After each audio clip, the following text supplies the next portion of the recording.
Insta360 X5 連接預覽遙控器教學。首先揾相機喺 X5 個 mon 度拉落嚟，入設定，走去呢一頁撳藍牙，之後揀藍牙遙控器，之後就揾緊個遙控裝置，揾到預覽遙控器啦，撳一下。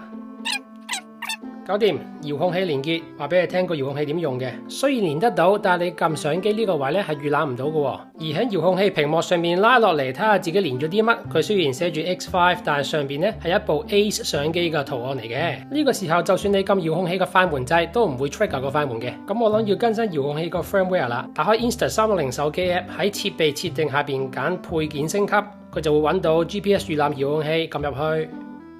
嗱，話俾你聽咧，有得開始下載新嘅 firmware 版本啦，咁梗係下載啦。咁而家就更新埋佢噶啦，更新緊啦。而家即係 GPS 預覽遙控器接收緊印體中啊。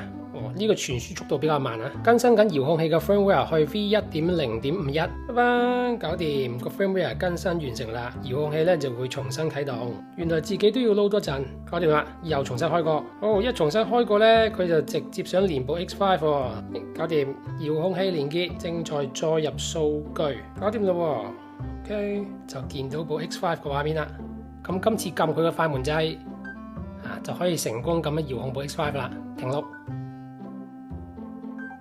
搞掂，試埋用遙控器幫部相機轉模式，撳轉，嗱，轉咗移動現視，即係轉咗移動現視嘅。